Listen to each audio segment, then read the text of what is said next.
माझ्या भाग्याचं माझ्या सोख्याचं लीण सोन्याचं माझं कुंकू रोज पूजिते रोज जपिते लाख मोलाचं माझं कुंकू हा हा हा कुंकू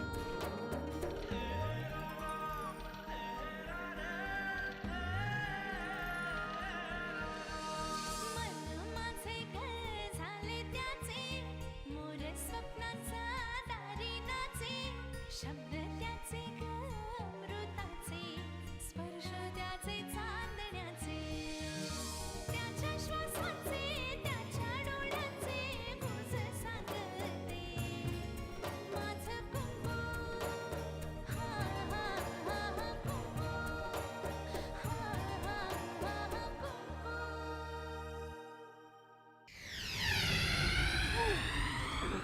ओरडलास ना तर मान मोडून टाकीन. चल माझ्या बरोबर. तीर्थयात्रेला निघाले बाळा मी. जायच्या आधी तुम्हाला भेटावंसं वाटतंय ग. आम्ही आज रात्रीच येतो तिकडे तुम्हाला भेटायला. तुला ज्यांनी पाठवलं ना त्याचं नाव सांग. युगंधराबाई सरतापे. माझ्या पाळतीवर माणूस ठेवून बाबांनी माझा विश्वासघात केलाय असं नाही वाटत तुला? बराच वेळ झाला त्या कुणाच्या तरी घरात शिरल्यात. कोण आहे हा माणूस? तुझ्या बाबांनी पाळलेला एक गुंड मला ठार मारण्यासाठी. नाही, माझा नाही विश्वास बसत आहे. बसूच शकत नाही. अरे माझे बाबा असं कधीच करणार नाही. अमृता तुझ्या जागी मी असतो ना तर माझाही विश्वास बसला नसता. पण हे खरंय अमृता.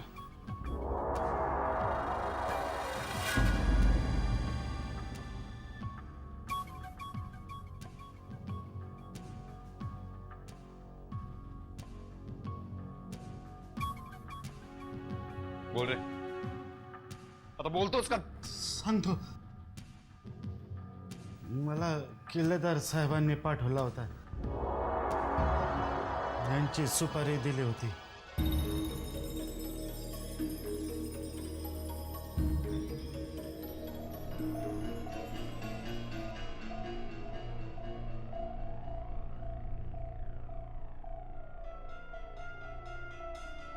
ऐकलंस अमृता? माझं नशीब चांगलं होतं की हा माणूस जेव्हा इथे शिरला तेव्हा मी घरात नव्हतो. बाहेर न आलो आणि याला पाठमोरच पकडलं. नाहीतर अमृता आत्ता माझ्याऐवजी माझी डेड बॉडी साप. आर्यन प्लीज.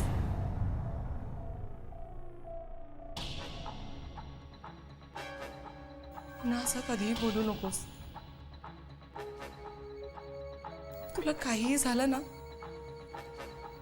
तर मी मरून जाईन. अमृता पण तुझ्या बाबांनी जर असंच ठरवलं असेल तर असं व्हायला जास्त वेळ लागणार नाही अमृता.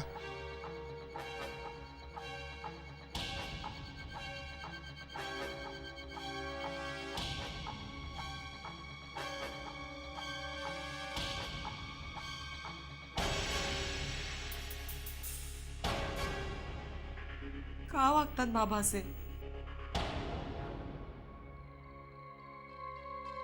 माझे बाबा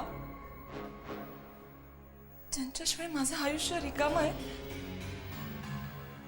ते आज माझ्याच आयुष्यावर उठले.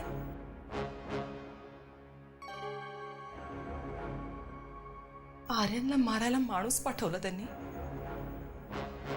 त्यांच्यासाठी काय नवीन आहे त्यात? आज मला मारायला माणूस पाठवला. 11 वर्षांपूर्वी असंच माझ्या बाबांना मारायला माणूस पाठवला असेल.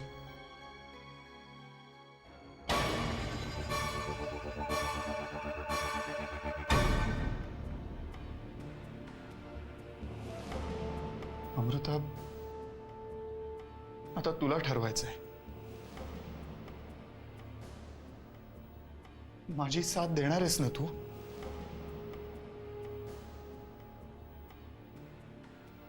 ज्या माणसाने माझ्या बाबांचा खून केला त्याच माणसाच्या मुलीच्या प्रेमात पडलोय मी. तिच्याशी लग्न करायचंय मला.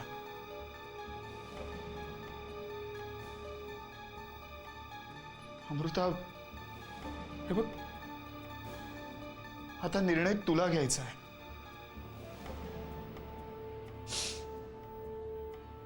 नीट विचार करून निर्णय घे, कारण हा फक्त तुझ्याच नाही तर माझ्या आयुष्याचाही प्रश्न आहे.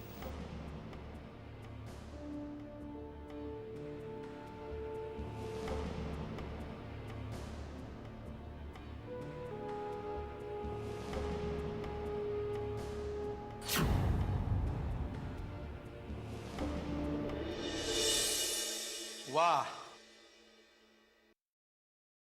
उत्तम. अन्नदाता सुखी भव. फर्स्ट क्लास झालं जेवण. हा, मगाशी नीट बोलता नाही आलं. पण आता सांगा, खरंच हवा पालट म्हणून इकडे आलात? हवा पालट हा एक बहाणा ग. रखमा मावशींच्या हातचं जेवलो नव्हतो बरेच दिवसात. जेव्हा असं वाटलं आलो. अजूनही लपवताय माझ्यापासून?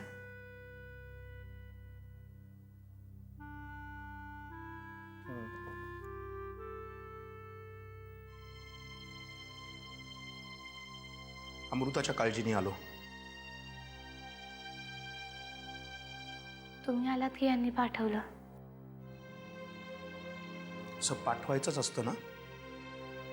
दादाकडे बरीच माणसं आहेत.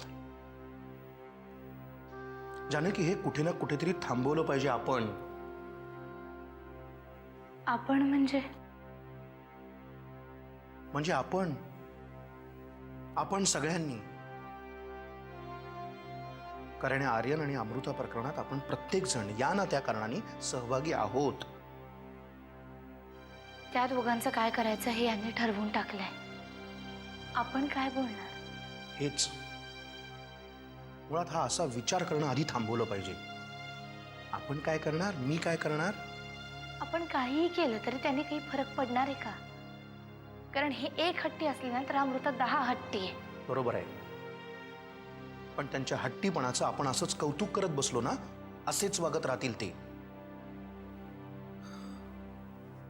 नाही, आता जे काही करायचं ते समोरासमोर बस.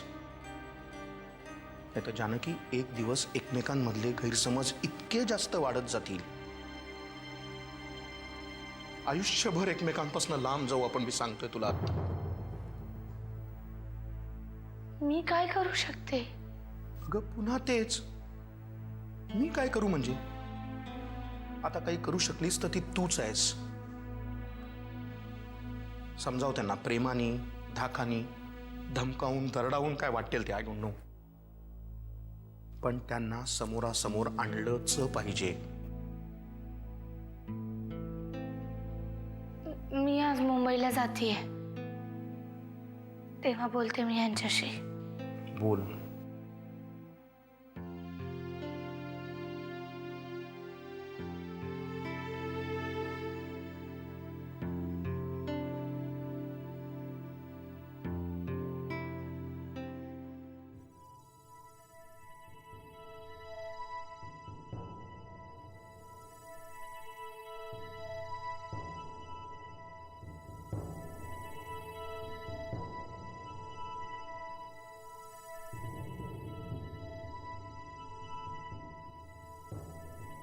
असं काय बघतोयस? सगळी तयारी झालेली आहे माझी. आता बाई, खरंच जाणार आहेस तू? नरसिंहा, असं नाही, पण मला करमणार नाही तुझ्याशिवाय. अरे मला तरी कुठे करमणार आहे तुझ्याशिवाय. पण आता हे करमणं न करमणं त्यातनं बाहेर यायला पाहिजे.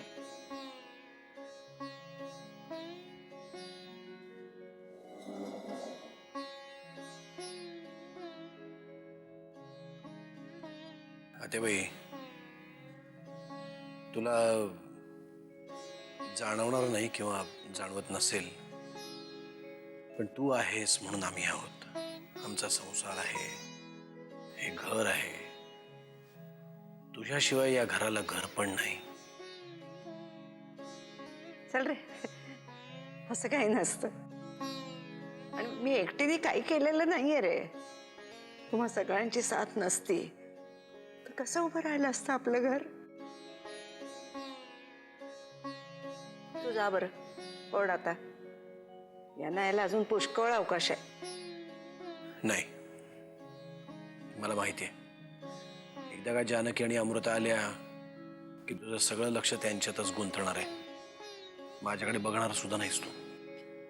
त्यामुळे त्या येईपर्यंत तरी मला तुझ्याच बरोबर थांबू दे. थांब ना इथेच, नको जाऊस कुठे.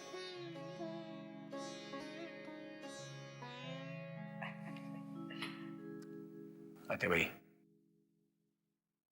सांग ना, मी काय करू तुझ्यासाठी? मला जे जे हवं होतं ते सगळं काही मिळालंय. आता मला काही नको, काही नको. फक्त एक वचन हवंय तुझ्याकडून. वचन? फक्त एक वचन हवंय तुझ्याकडून. वचन? अमृताच्या बाबतीत तू कुठलाही टोकाचा निर्णय घेणार नाहीस.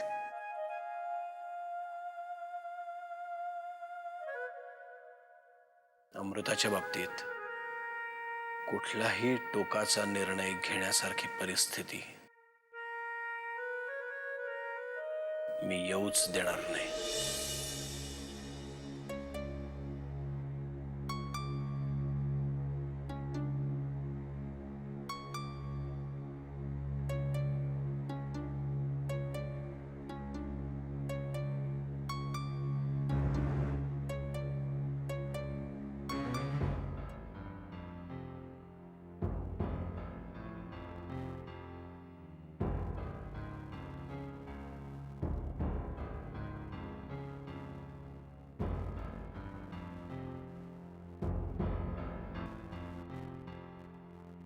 अमृता, अगं काय किती वेळ झाली आम्ही तुझी वाट पाहत होतो. बरं चल, आवर, आपल्याला निघायचंय. कुठे? मुंबईला. घरी? कशाला? अगं आत्याबाई उद्या पहाटे निघणार आहेत ना तीर्थयात्रेसाठी. त्याच्या आधी एकदा त्यांना भेटून त्यांचा निरोप नको का घ्यायला? नाही, नको. म्हणजे तुम्ही जा, मी नाही येत. का असं का बोलतीयस तू?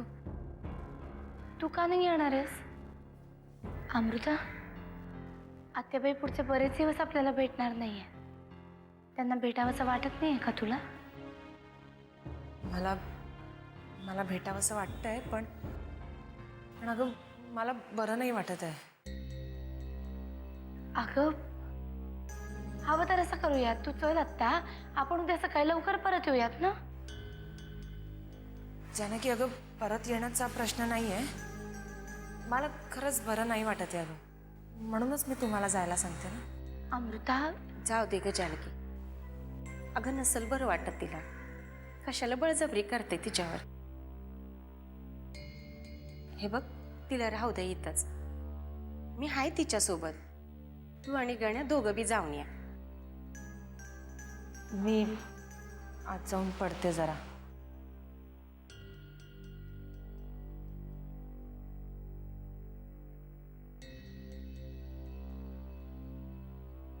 जाऊ दे ग जानकी. चेहरा बघितलाच नव्हा तिचा, फार सुकून दिलंय. हे बघ, तिला राहू दे इथंच. मी आहे तिच्या बरोबर. तू काय बी काळजी करू नकस.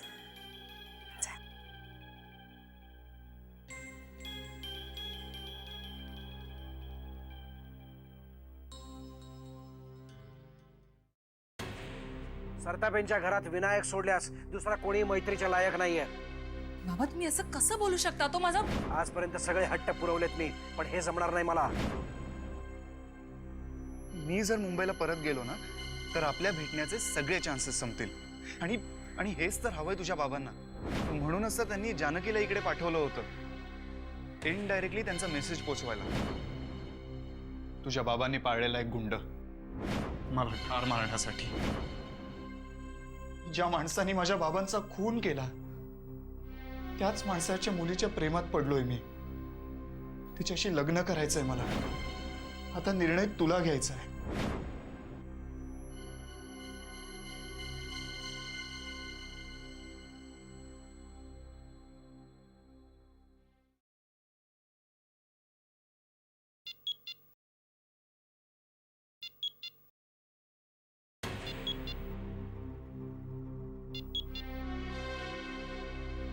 काय ग, एवढ्या रात्री कसा काय फोन केलास? नाही, खरं तर मी हा प्रश्न विचारणं चूकच आहे. म्हणजे मी पण तेवढ्याच आतुरतेने तुझ्या फोनची वाट पाहत होतो. आर्यन, मी निर्णय पक्का केलाय. आपण पळून जाऊन लग्न करूया. Thanks Amruta, thank you so much. तुझ्या तोंडून हे वाक्य ऐकण्यासाठी मी वेडा झालो होतो. अमृता, अमृता, खरं सांगू, तू जर हा निर्णय घेतला नसतास ना तर मी या जगात राहिलो नसतो. अमृता, आर्यन, आज तू हे सिद्ध केलंयस की तुझ्या इतकं प्रेम माझ्यावर कोणीच करू शकत नाही. एवढंच नाही अमृता, मी आयुष्यभर तुझ्यावर असंच प्रेम करत राहीन. आर्यन, मी सुद्धा नाही राहू शकत रे तुझ्याशिवाय. हे बघ, आज जानकी सुद्धा इथे नाहीये. आज रात्रीच मी तुझ्या इथे येते. हे बघ अमृता, तू फक्त एक काम कर, लवकरात लवकर तिथून निघ. बाकी सगळी माझी जबाबदारी. मी वाट बघतोय तुझी अमृता. बाय. बाय.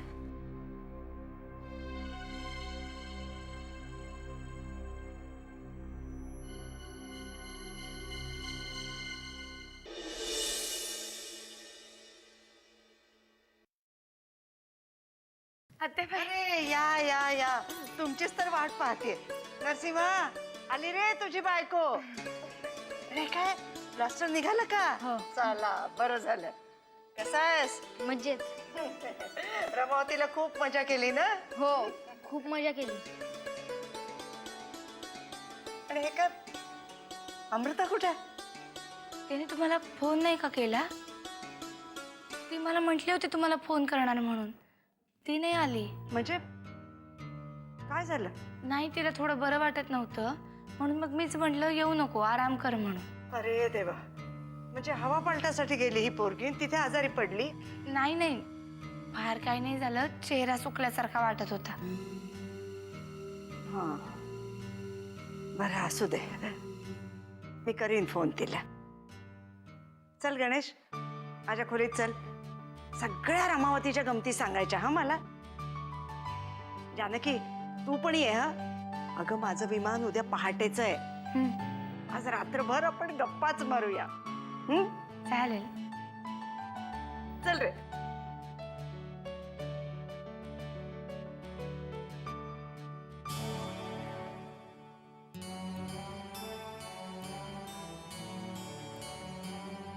का बायकोला बघून आनंद नाही झाला?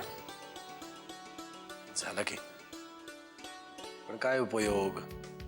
रात्रभर आत्तेबाईंची गप्पा मारत बसणार आहेस? आम्ही आपले एकटेच. चला, काहीतरीच. जानकी, आले.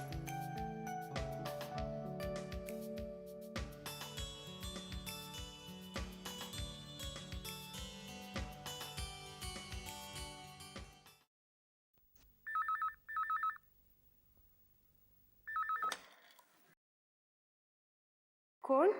आई, मी बोलतीये, जानकी. हा, पोचलीस का ग? हा, पोचले, नीट पोचले.